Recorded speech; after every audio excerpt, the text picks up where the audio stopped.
A partir do versículo 23, o tom muda. O tom é o tom de um pai aconselhando o seu filho a tomar cuidado. A ligação com o difamador é óbvia. É um difamador também. Nós estamos continuando falando de um difamador. Mas esse daqui, mais especificamente, ele se tornou um inimigo público da família. Um inimigo público do pai e do filho. E então o tom de Provérbios é sempre esse tom de alguém mais velho, orientando alguém mais novo a respeito do que fazer. Então essa figura do pai e do filho, ela cabe muito bem.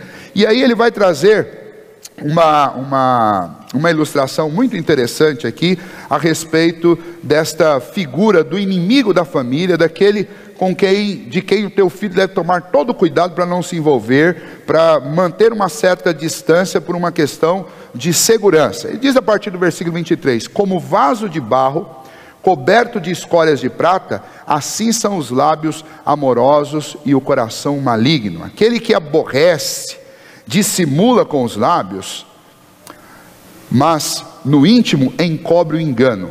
Quem te falar suavemente, não te fies nele, porque 7 abominações há no coração. É o pai dizendo para o filho: filho, toma cuidado, porque assim como um vaso de barro coberto de escória de prata, é o sujeito que chega falando manso, que diz tudo que você gosta, que fala só coisas suaves. Não te fies nele, porque a linguagem dele é doce e é suave, mas o coração dele é enganoso. Dentro do coração dele existe 7 abominações. Essa ideia de 7 abominações é que o coração dele é 100%, totalmente abominável. Diferente dos lábios, que são bajuladores, que falam coisas que te agradam para te manter por perto, dentro do coração dele existe uma malícia tão terrível, que o que ele quer no final das contas é te enredar, é colocar você dentro da rede dele, para que ele possa desferir o golpe fatal, cheio de ódio, dentro do coração dele. Nós todos já fizemos esse tipo de alerta para os nossos filhos de uma maneira diferente, mas a gente sempre chega para o filho, cuidado com as más companhias. As más companhias não vêm vestidas de más companhias. Este é o problema que os pais tentam ensinar para os filhos, né? As más companhias vêm revestidas de melhor amigo. O cara vai bacana da escola, o mais camarada.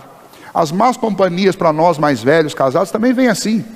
É o casal mais bacana, é o amigo parece que mais envolvente, é aquele que diz as coisas que você mais gosta de ouvir, mas é esse mesmo que às vezes se aproxima de você tão próximo que ele é capaz de desferir um golpe fatal. Quem chega pela frente com uma espada, você não vai dar chance do sujeito se aproximar de você, mas aquele que chega do teu lado e te abraça e fala o que você gosta de ouvir, é diante dele que você vai baixar a guarda e é ele que vai te apunhalar. É isso que esse texto está mostrando. É o inimigo é o meu inimigo que é inimigo do meu filho, que eu devo orientar o meu filho para tomar cuidado com ele. A figura que ele usa aí, uma figura interessante, que ele fala sobre ele cita o versículo 23, escória de prata. O que é isso, escória de prata? No processo de purificação da prata, existe uma separação de três minérios, né? Você tem que tirar de 3 elementos, né? Você tem que queimá-lo, você tem que submetê-lo a uma temperatura altíssima para tirar o oxigênio, para separar o chumbo e separar o monóxido de chumbo do meio da prata, para que ela fique prata pura. Nesse processo, na altíssima temperatura, o monóxido de chumbo, ele é eliminado ali, ele sai em gotas, ele cria uma nata por cima da prata e ele escorre daquele recipiente onde a prata está sendo depurada. Esse monóxido é um metal, esse monóxido de chumbo, ele é brilhoso, ele é reluzente, e ele não é desperdiçado. O que é feito com ele? O pessoal da fundição, junto com os artesãos, junto com aqueles que preparam vasos, eles aproveitam esse monóxido para fazer aquelas bordas em vasos de barro, para revestir vasos de barro, porque fica muito bonito, lembra muito a prata, mas na realidade é um metal sem valor. Não tem valor. Comparado à prata e o ouro, não tem valor. Mas imita muito. Então, para usar em objetos do uso cotidiano, do uso doméstico, você não vai colocar prata lá.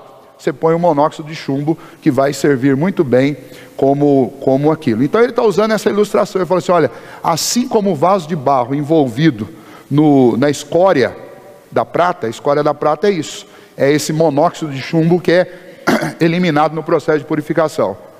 Ele fala, assim também é a palavra deste inimigo. Ela é bonita, ela é reluzente, mas não tem valor algum. Ela é oca, por dentro dela não tem minério precioso, por dentro dela tem barro. Essa é a ilustração que ele usa, e é muito interessante isso. Não sei se os seus pais chegaram a fazer esse tipo de orientação a vocês, mas eu conheço, já ouvi isso de muitas pessoas mais velhas.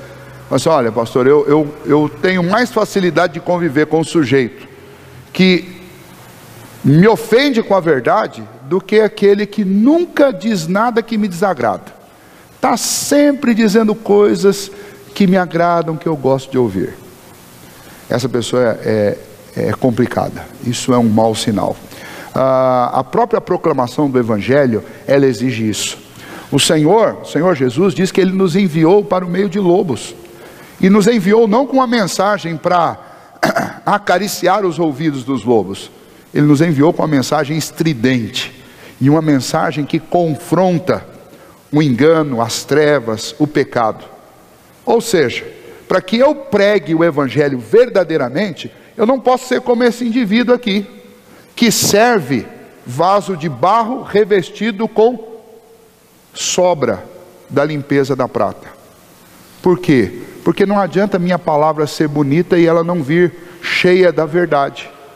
E hoje em dia nós temos levado ao extremo essa atitude que é condenada aqui em Provérbios, na vida de muitas comunidades, de muitas igrejas, de muitos pastores, de muitos pregadores, que ensinam um evangelho que é falso, que é gostoso de ouvir, mas por dentro não tem evangelho. É uma falsificação grosseira do evangelho, porque não traz o cerne do evangelho, aquilo que mexe, aquilo que toca, aquilo que ofende o coração de um pecador.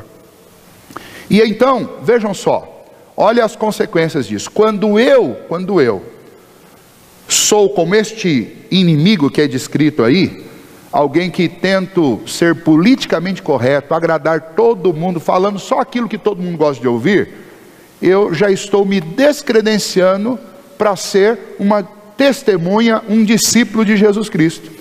Porque se alguém quiser ser uma testemunha de Cristo Jesus, pode se preparar, porque você vai ter que dizer em momentos oportunos coisas inconvenientes, coisas que os ímpios não gostam de ouvir, coisas que o Senhor quer que você diga, mas que os ímpios não conseguem ouvir.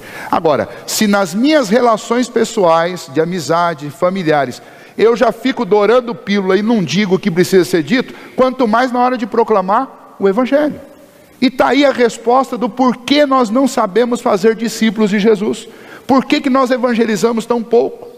Porque na maioria das vezes nós estamos mantendo o clima pacífico, o ambiente de comunhão, às custas de entregar escória de prata, de entregar sempre a mentira e algo falso, quando na realidade a Bíblia nos ensina que nós devíamos ser verdadeiros em todas as nossas falas. Vamos ver um texto, eu quero que vocês abram aí, só para a gente fixar esse assunto. Abram em Mateus capítulo 5, versículo 37. Vamos ver o que está escrito lá. Mateus 5, 37. Alguns devem saber de cor esse texto. E esse texto é muito importante para nós, porque ele fixa o que está sendo dito aqui e faz um fechamento para a gente. Mateus 5, 37. Encontraram? Então vamos ler bem forte o que está sendo dito nesse versículo aí. Leiamos. Seja, porém, a tua palavra sim, sim, não, não. O que disto passar vem do maligno. É o mesmo que Provérbios está dizendo. Provérbios está dizendo, olha, cuidado com quem chega com conversa muito fina, muito doce, muito... Essas palavras, elas são perigosas, porque podem esconder um coração cheio de 7 abominações, como nós acabamos de ler. Nós devemos tomar cuidado. A postura do cristão deve ser a postura do sim, sim, não, não. Não vai agradar, obviamente. Mas o elo que nos une é muito maior. O elo que nos une é o Espírito de Deus. Nós somos da mesma fé. Eu prefiro, nós estávamos falando sobre isso aqui ontem, numa comemoração do Dia da Amizade, na SAF, né? E nós lemos o texto de Provérbios, capítulo 27, que fala que assim como o ferro, com o ferro se afia, assim o homem é seu amigo, né? A nossa amizade, ela vai ser aprofundada à medida que nós pagarmos o preço do confronto pelo bem dos nossos amigos. Confronto de dizer a verdade para fazer com que haja amadurecimento, para que a gente cresça, do que ficar abraçando, dando tapinha nas costas, engolindo a verdade e proclamando a mentira. Isso é para ser considerado como um inimigo.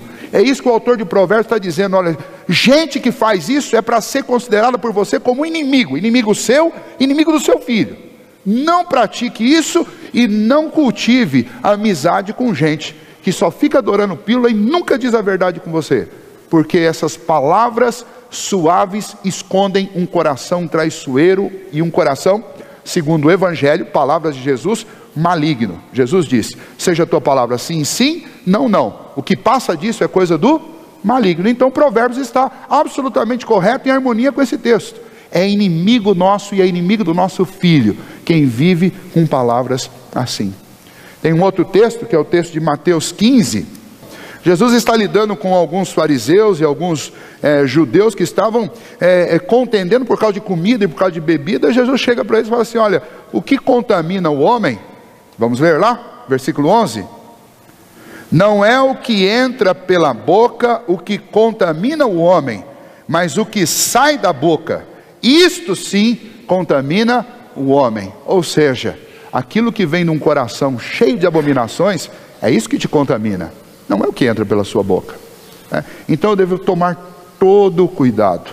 Pior do que ingerir um vinho, uma cerveja, comer uma carne ou alguma coisa disso aí, é você ficar se alimentando das palavras que saem de um coração cheio de abominação, seja o seu próprio coração ou seja o coração dos outros. Voltando lá para Provérbios e encerrando o nosso texto lá e aquilo que cabe a nós nessa manhã, o texto de Provérbios, ele não nos deixa sem uma solução e sem uma expectativa em relação à vida destes 7 indivíduos aqui que nós estudamos, e hoje especialmente o difamador e este inimigo dos nossos filhos aí, que é essa pessoa falsa que usa a sua língua para produzir falsidade e para enredar as pessoas. Qual é o fim de quem vive dessa maneira? Encerrando o nosso estudo sobre esses 7 modelos de vida inferior. Se você observar, versículos 27 e 28 diz: quem abre uma cova, nela cairá, e a pedra rolará sobre quem a revolve. O que o autor de Provérbios está dizendo: olha, quem anda desse jeito, quem anda como um indisciplinado, quem anda como um insensato, quem anda como um preguiçoso, quem anda como um intrometido, quem anda como um causador de danos, quem anda como um difamador que nós vimos hoje, ou quem anda como um inimigo falso, aquele que se veste de cordeiro, mas na realidade é um lobo. Estas pessoas estão na realidade construindo, cavando uma cova para si mesmas. Elas estão arrastando uma pedra para criar uma armadilha para o outro, mas a pedra se revolve sobre elas mesmas. Não sei se vocês lembram, antigamente tinha uns desenhos interessantes. Tinha um desenho lá do coiote que tentava pegar o bip-bip, né? E num determinado, na maioria das ciladas que ele armava, às vezes ele estava lá empurrando uma pedra, lá empurrando para pegar o passarinho lá que passava correndo. O que acontecia é que a pedra voltava e revolvia sobre ele.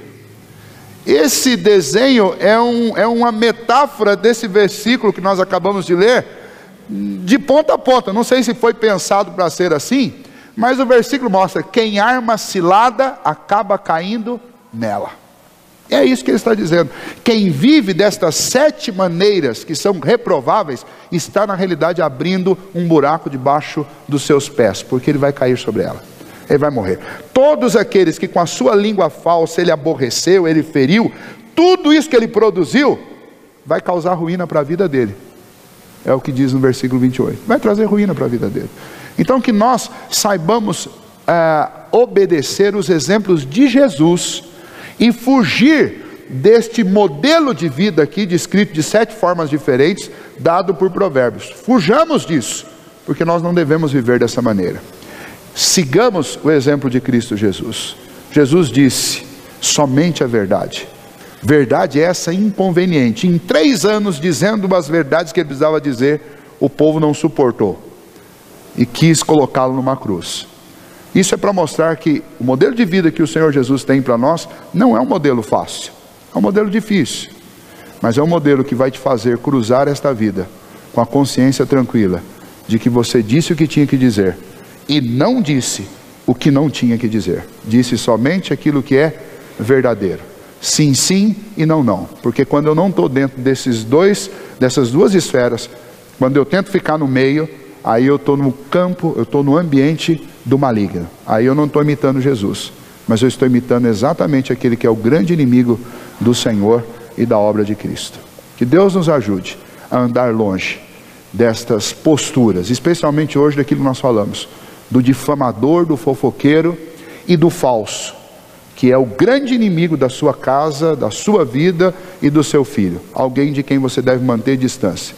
Gente de fala mansa, que tenta agradar todo mundo com as suas palavras, é gente perigosa. E segundo o autor de Provérbios, você deve ter todo o cuidado do mundo. Não precisa excluir, mas você precisa ter certo cuidado, para não entrar na conversa fiada. Por trás de uma fala mansa existe um coração com 7 abominações, que é a ideia de que é um coração completamente abominado.